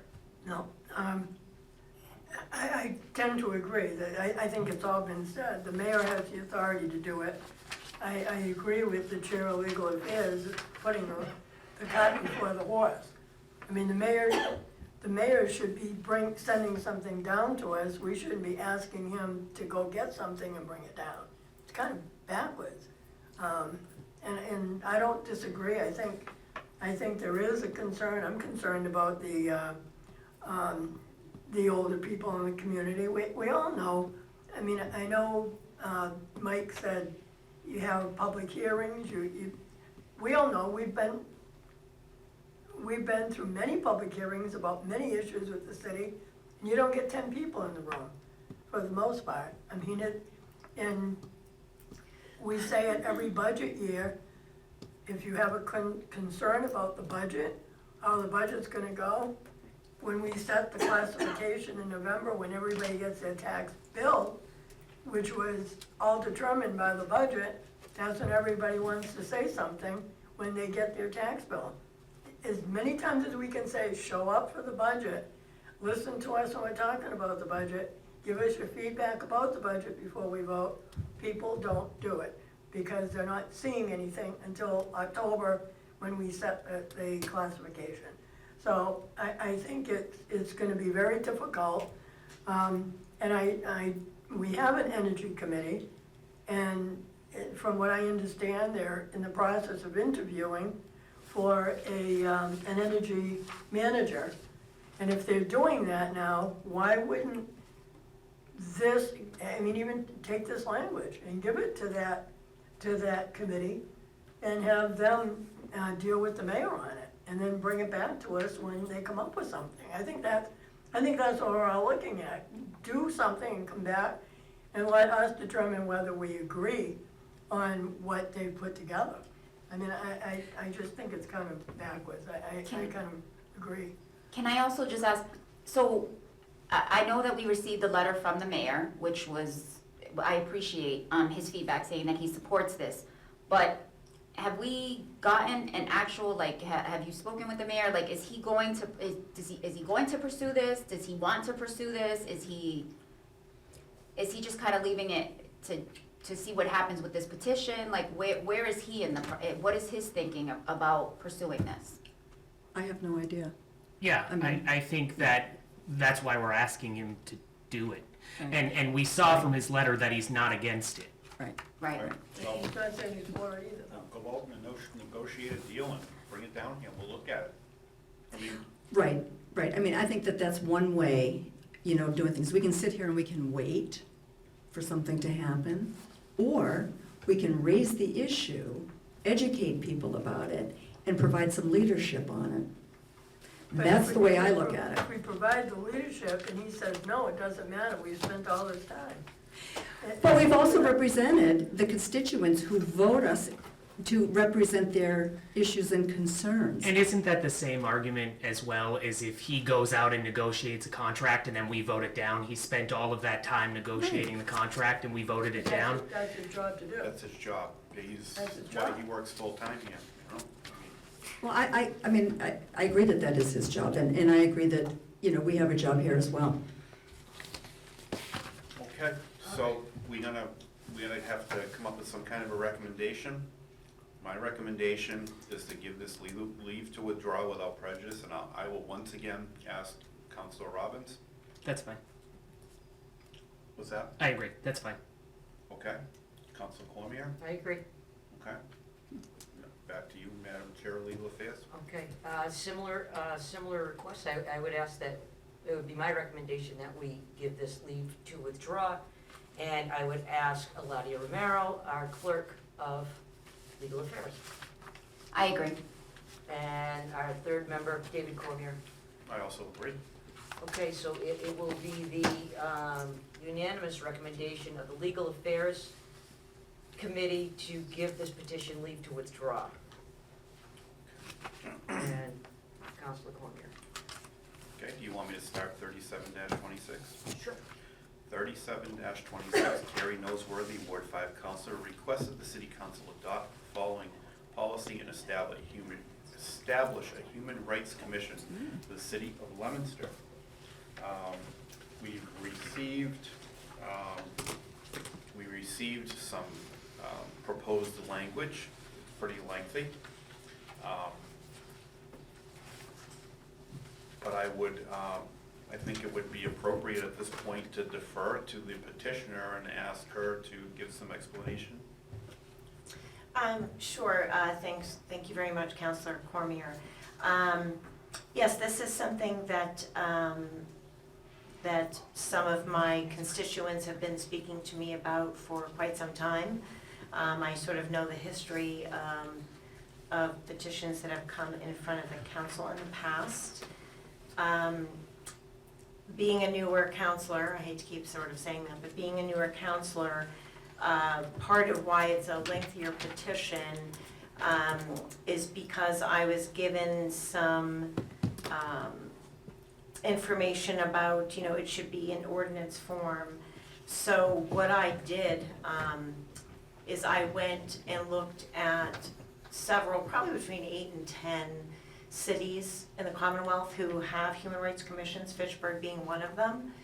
And I looked up, not on their websites, not on anything else, but really looked to their actual ordinance language. And I crafted something that I thought would be, in talking with my constituents and other members of the residents of the city, something that would be, that would do well here in the city of Leominster. So that's why I crafted that long language, everyone. I only have one copy of this because honestly I didn't know how tonight was gonna go again, my first time doing something like this, but I just wanted to, and I'll share this with the Cormier's, Councilor Cormier's and everyone down the line. I also read an email from KP Law that we all received that said, this matter, subject matter is certainly within the city council's jurisdiction, but the Human Rights Commission should be established by adopting an ordinance in the normal course. The petition refers to adopting the Human Rights Commission as a policy, but where it is intended to provide formal terms of office, require the mayor to nominate and the city council to confirm appointments and the like, I recommend that an ordinance be adopted. So I guess I'm going to defer to the counselors that have been on, certainly longer than I have, because all of the language minus one sentence, I literally pulled from cities from across the Commonwealth. So they were all ordinances that have been approved, including in Fitchburg, Greenfield, I think that was recommended to me, Gloucester, Attleboro, others. So I guess, depending upon what all of your input is, what I would ask is, like I said, if you look at that Fitchburg example, it does show policy at the beginning, and every 100% of the ordinances I saw showed that. But if that's not what KP Law's legal interpretation would look like, then I guess I would propose just to amend the word policy and remove that, since the rest of it does seem to fall within the parameters of what our, what we're authorized to do. So I guess I'll just stop there and take questions or pause there, I should say. I will say that I'm looking at 37-26 in and of itself as it was put on the agenda. And, a lot of this language seems pretty standard that you would explain when you're looking to establish a commission. And it talks about here about, item E, to investigate reports of unlawful discrimination or harassment which may deny or tend to deny equal access to or opportunities in housing, employment, education, public accommodation, services and facilities to any person or group, and provide information with respect to the agencies of the city or to the Massachusetts Commission Against Discrimination as appropriate. So obviously when you're doing some of the investigatory work, you're asking questions of people, potentially calling people in to ask them questions, making recommendations about, those, whatever, the findings are. So this would be a question that I'd have, and we haven't gotten a recommendation back yet from the mayor. And I asked for just a recommendation, not, I didn't add any detail to it, but I think tomorrow I'm gonna ask the city clerk if when she sends him a referral for a recommendation, one of the things that I'd like to know is if he has an appetite to establish a human rights commission, does he have anybody currently, or, because I know some communities, they have a person that works for the city or town. Don't quote me, and I have to do some more research. But I think, like, for example, the city of Cambridge, they may have somebody that works for the city. So, unless you got something? No, I was just, So, city of Cambridge is not the city of Leominster by any stretch. no, I understand. Trust me, I understand. And I took that into, But they are a city in the Commonwealth of Massachusetts, right? So, what I would be asking is, some of this stuff, first of all, let me just start out by saying, I don't think anybody in their right mind is against anything that has to do with people's human rights. Okay. I mean, I know I speak for me, I'm not, okay? But some of this stuff is very, very sensitive stuff, okay? And we can't listen, people serve on boards and commissions, and we can learn as we go. We can be amateurs, we can learn as we go. I've been there. I've served on a disability commission. I'm serving on the cemetery commission, which, by the way, was set up, I think, in Bobby George put the petition in the early 90s to set up. We never had a cemetery commission, so this petition kind of reminds me of that. It would be established the same way. sure. So some of this stuff is very, very sensitive, and I would want to have an expert, right? Not amateurs, as I was talking about. This isn't something we just people from the community that step forward. They want to serve. They want to do what's right. Like, if you're gonna start talking about this stuff, to start doing investigations, start making recommendations, like, you need guidance from someone who works on behalf of the city that is they have a degree in this stuff, whether they work part-time, full-time, that'd be up to the mayor to fund this, and that'd be on his terms. So that is my first thought when I hear about establishing a commission like this, is the mayor gonna provide any funding, and where's the guidance coming from when we start talking about doing investigations? So at this point, I don't know if Oh, sure, and if I may, so like I said, I fully admit that other than a sentence, each of the, these sentences were prescribed by other communities. So yes, it says investigate. I guess I do want to share that to me, I was thinking more of, maybe of the term review or look into, not, a formal investigation. I'm looking at this commission more as an educational body. So again, it says investigate, but I just left the legal phrase because, I figured KP Law would look into that. But it was not my intent to think of that as like an investigation like the Inspector General or something like that. But point entirely taken, and, I love that idea. I'll share with you that I have reached out several times to the mayor's office. I brought a copy of an initial petition that I put together that was shorter, and I was just waiting for a call back. I spoke with the mayor briefly last night, and I let him know that I was interested in having this conversation. And he said to reach out to Kelly. I did reach out to Kelly, so I'm just waiting to hear back. So I'm absolutely happy to work with all the stakeholders, and, two things. I guess I want to acknowledge everything you brought up. The other thing is, if we were to pass this as a body and with the mayor, kind of doing the appointing and us confirming, I guess I was also thinking that we could determine the parameters, right?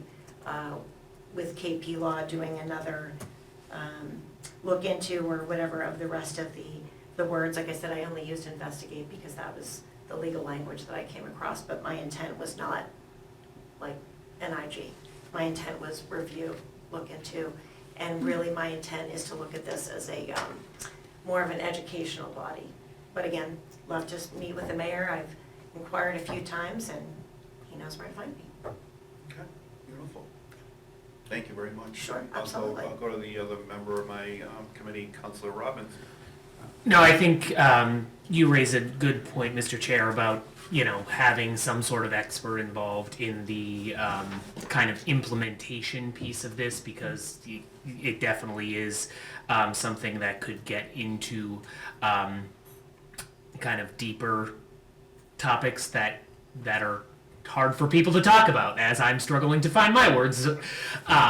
So I think that and as well, I think that as the mayor would be the appointing body, we need to know, whether he's going to actually appoint people to a board. So I think before we move, we need more information before we make a recommendation. We We need his recommendation, Right. absolutely. But I think just generally speaking, we want to get some more information before we move forward. Yeah, Sure. I totally agree. Sorry to interrupt. Oh, no, do you have something else? I was just gonna add that, I assumed, looking at, I know some individuals who serve on certain boards are paid, others are volunteer. I assumed that this initially would be volunteer, but I know you've all read the petition, but the last sort of paragraph of it, and I don't know if this is helpful or not. I mean, I know we have if the mayor was amenable, we have a fantastic grant writer. So the last paragraph I listed was to kind of have a capability to bring some funding streams in without, burdening of the taxpayers was the way I was looking at it. So for those of you at home, it says the commission may, with the approval of the mayor and the city council on behalf of the city of Leominster, accept contributions, grants, and appropriations from other governmental agencies and from civic and charitable foundations, trusts, and other organizations, private or public, to effectuate the policy of this article. To your point, I had reached out to the Commission Against Discrimination, but I hadn't really looked into, gee, is there grant funding for the type of position that you're mentioning, because cart before the horse, right? So waiting to speak to the mayor about that and what his thoughts are, and if this petition moved forward, how he would like to do that. Mr. Chair, I just had one more thing. I Yeah. wasn't completely done. Sorry. No, it's okay. I didn't know if it was in response to something I said, so I wanted to make sure Councilor Noseworthy could finish. But I just also want to add, like, generally speaking as well, I think, like, this is a really good opportunity for the city of Leominster.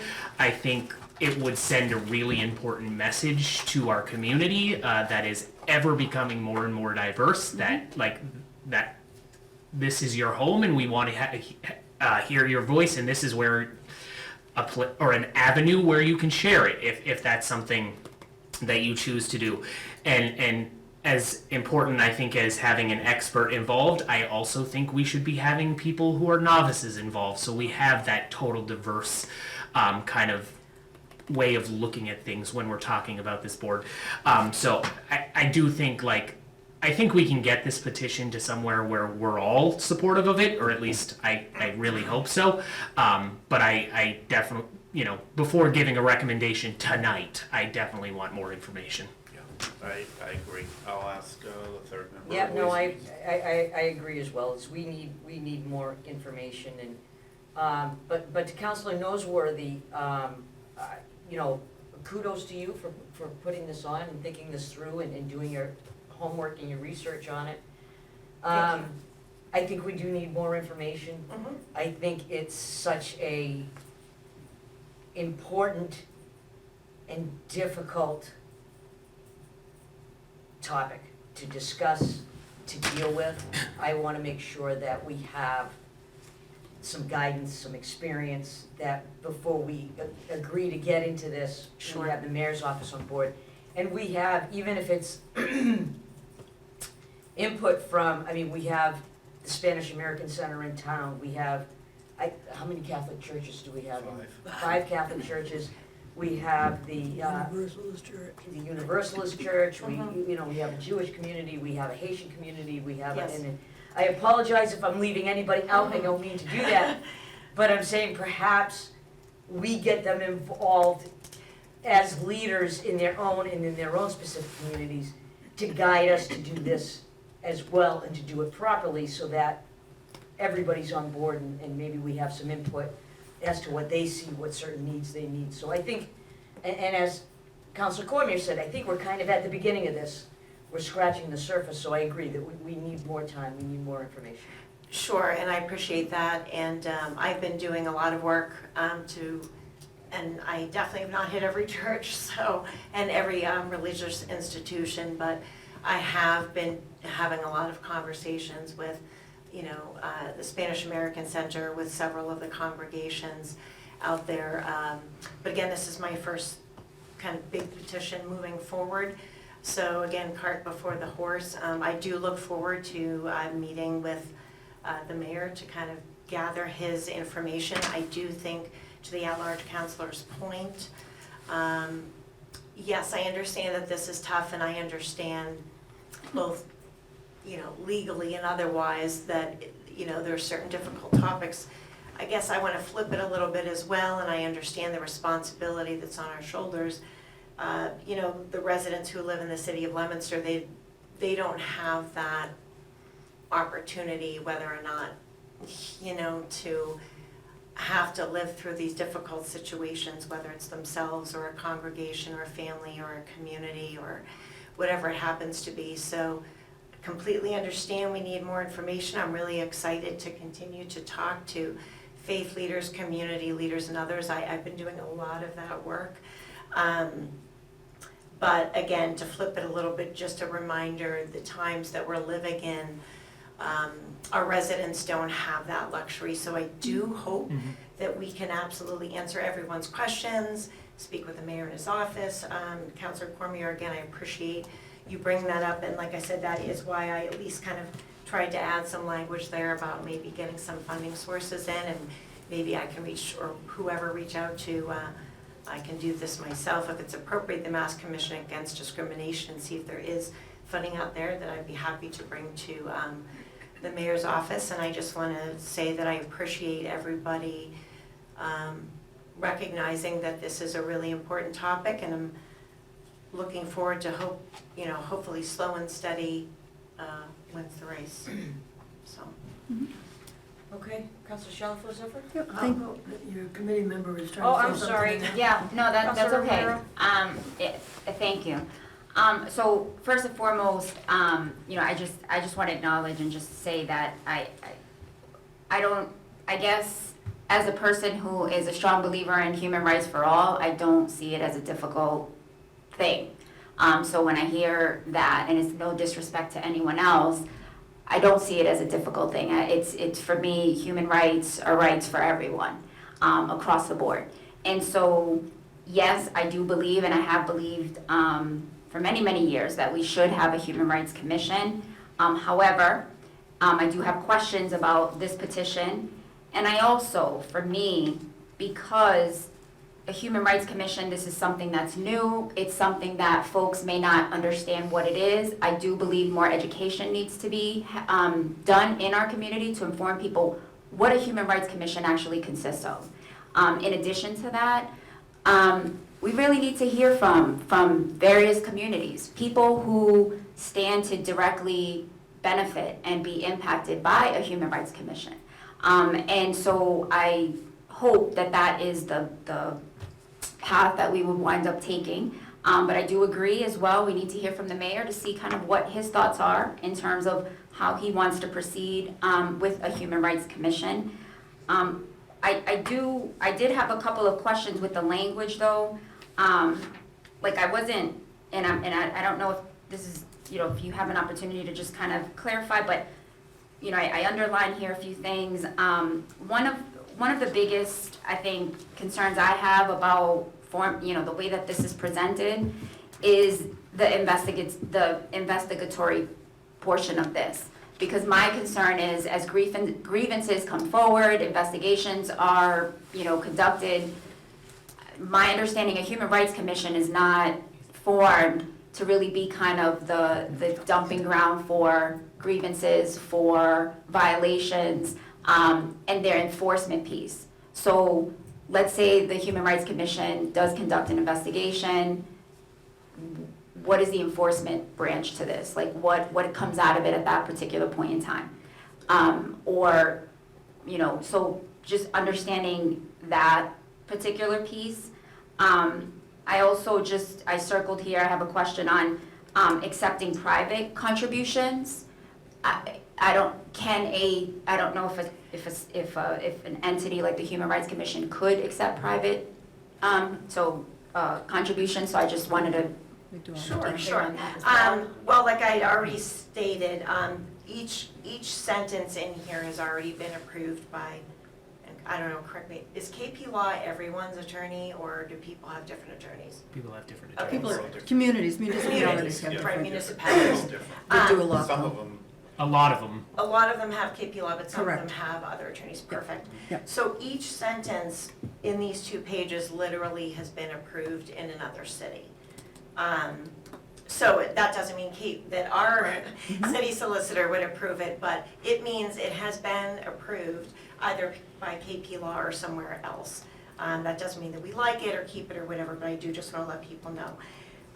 To reiterate, even though in E I used the word investigate, I was taking legal language, but the intent I had was not for this body to be, and I think I mentioned this to the council president as well, is for this to be like an inspector general's officer or conduct investigations. Really, I would be amenable even to, because it seems to be something that a lot of people are picking on, change that word to review or something like that. I just happened to choose that legal language, but it was not my intent to make this an investigative body, really more of an educational body. And then, I'm sorry, what was your other question? So it was just, I had the. The right, last, yeah. okay, Private yeah, sure. contributions. Right, the private contributions. Sure, so that last piece, and I can look up and see what city it was, because like I said, I looked at between 8 and 12 different cities in the Commonwealth. This again was approved legal language either by KP Law or whoever, whatever municipal attorney. I kept it because the way that I formulated this petition was as a volunteer commission. But I figured, when I looked at the other human rights commissions, obviously over time, like Attleboro has had theirs since like 1993, let's say. So it's been around quite a while. And obviously you can make amendments and things as you grow a commission and decide to the Councilor Romero's point, what do we want this to be? I mean, I am thinking like us and the mayor and those conversations that we're going to have. But this legal vehicle, to me, was a good starting point of being able to bring a funding source into here, especially since we have such a great grant writer, to bring funding in for, you know, positions like you were saying. And then if this petition happened to be adopted over time, we could make, you know, further amendments and kind of grow the commission once we decided. I did just want to also reiterate that even though there's one individual in the room that I have been working really hard with, not just people in my ward, but people throughout the community leaders, faith leaders, even some of the students from Stump, because as you read through this petition, and that little bit actually came from the city of Gloucester, that there would be 2 student positions, but for those of you watching at home, no worries, they would not have voting authority, but they would have the youth voice in being involved in the conversations, and I sort of like the way that was said. So I guess I'll just end right now anyway with saying everything in this petition has been approved by the municipality that I pulled the language from. Doesn't mean necessarily our city solicitor would agree, but it has all been legally vetted, and I worked really hard to save the city and the council some time with that, as it is a new undertaking. So, thank you. I do have just another question as well. Can you just clarify the portion where it says person does not define their sexual orientation by Sure. including minor children? So, Yes. and I'm sorry, and I don't mean to interrupt, but I mean, we can hash through this Right. all night, but the reality of it is, I think we're kind of in agreement that we're just at the beginning stages here. Okay. And all these questions are gonna take more time and more investigation I to appreciate get that. into, to define out. So rather than try to hash all these out tonight, I am not in a position to make a recommendation at this point. I think we're way too early into this whole process. So rather than hash this all out now, I think a little more work and time into it would perhaps, and I don't mean to cut you off, because I think you No, had it's fine. good If we're gonna questions. do more time, that's Yeah. perfectly fine with me. I think I you, do think we need to be cognizant of the weather. We keep Oh. getting reports that That it's getting pretty bad out. Sure. Councilor Shalfo Zephyr. Yeah, thank you very much. I want to thank the Ward 5 Council for bringing this forward, and I know that you've put a lot of work into it. I know you've talked to a lot of people. I know you've really done a lot of research, to get it to this stage. I agree that it, needs more discussion, needs more evaluation. I think the Ward 3 Councilor, his point earlier about the investigate, and that's a heavy lift, I think, Yes. for a commission like this. Not that it's impossible, but I have that same concern. However, I do want to remind people that at our last city council meeting, there was a woman from the community from Ward 2 who spoke very eloquently about her work in human rights and her certifications in human rights as a human rights, I think, advocate.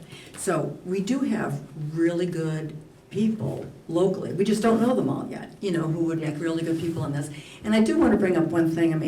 Council Pauline Cormier will remember this because, 3-4 years ago, citizens in Leominster, there was a group of people who brought forth a petition on a human rights commission. Yes. That was tabled in the Legal Affairs Committee, and it was tabled for a very long time. And I, at one point, tried to get it off the table because I thought, let's talk about this and have a conversation about this because I thought it was really important. I still think it's really important. And Councilor Pauline Cormier supported that, and it was a 5-4 vote to not take it off the table. That council wouldn't even let that come off the table to have a conversation. So I am excited and I'm really happy that we are here today with a really great draft that I know a lot of work and thought has been put into this. So I'm looking forward to working on it. I think it's a really good idea. I think it's something the city of Leominster really needs. We are a diverse and wonderful community, and I think resources and education are really the way to go with this, and I think we can make it something very special. Thank you. Councilor Frida? Yeah, I'm not gonna take too long, but I just want to clarify that point because I was also here when that Human Rights Commission came before us. Yeah, And I do think the reason it didn't get anywhere was because there was a piece of it that was going against our charter. I mean, it was a request to have the commission choose the members of the committee, which is, and according to our charter, it's the mayor's job. We do the confirmation.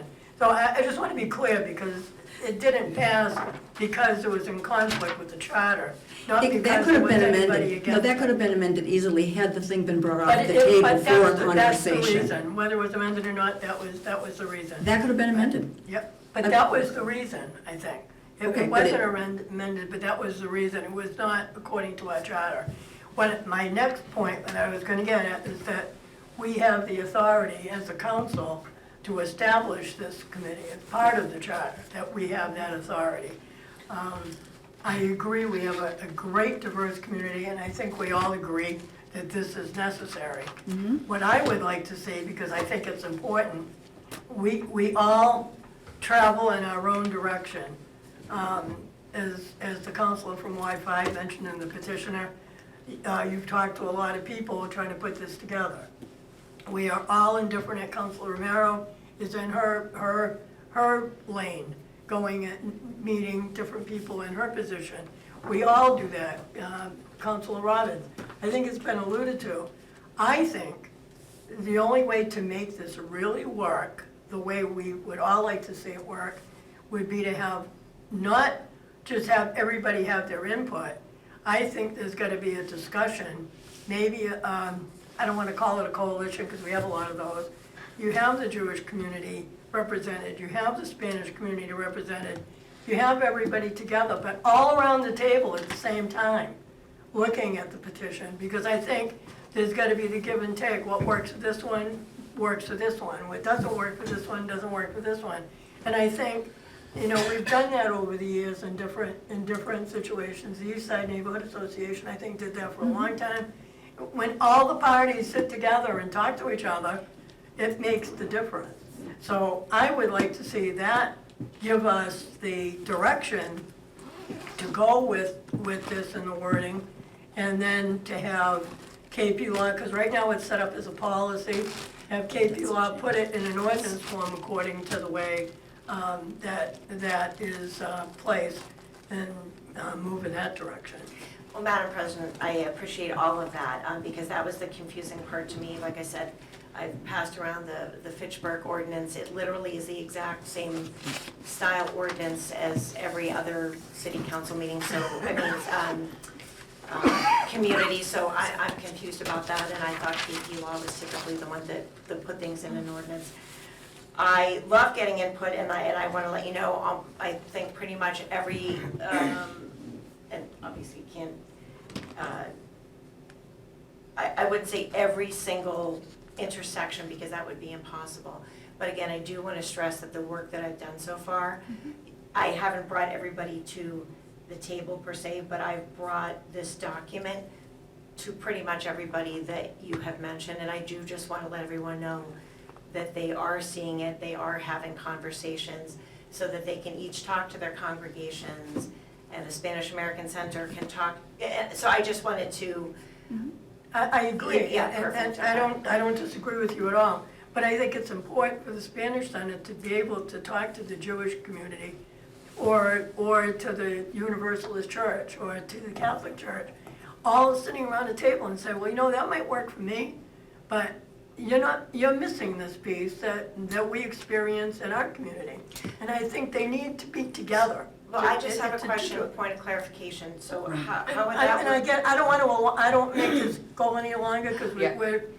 that was just my viewpoint I wanted to throw out. I think it's important as a community for everybody to get together, whether it goes that way or not. That's a discussion for another time, because I think we need to really get moving. I Yes, think we- that's the desire of the And I, chairs. thanks, we still have one matter on the Yeah, so agenda. just, so just for the record, 37-26, obviously further Further time. time, Yeah. further Yeah. time. You want- Further time, yes. Yes, I agree. Okay, Thank you. beautiful. Plenty more discussion to come, Yes. lots more discussion to come, hopefully with a recommendation from the mayor by Monday. Great.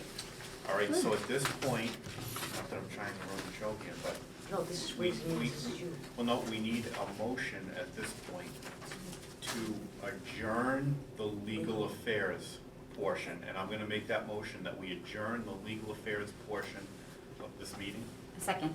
okay? And we have the motion, we have the second, all those in favor, please Just you signify. three, just you three anyways. Oh, it's just us? Yeah, with the work committee. So we're on, so we're up. Okay, and the Ways and Means Committee is still in session, okay? So we have petition 33-26. Mr. Chair, I'm You'll be abstaining. abstaining from this matter, thank you. Okay. 33-26, Ginny's Helping Hand Incorporated request to renew license to deal secondhand articles at 52 Mechanic Street, Leominster, Mass. This is gonna be very quick. On our agenda today, that it just came out today, and it will be first time on the calendar Monday. There is a newer, cleaner petition with a different petitioner representing this organization, so it would be my opinion that we should give 33-26 leave to withdraw without prejudice, and we will entertain the new petition that is coming, this coming Monday, I agree. okay? All right, and so, I don't know, I'll. Motion to adjourn? Make a motion to adjourn. Motion to adjourn. You make the motion, I'll second it. And I make a motion to adjourn. both of us in favor, Ways and Means is adjourned. And there is no other business. Thank you all very much.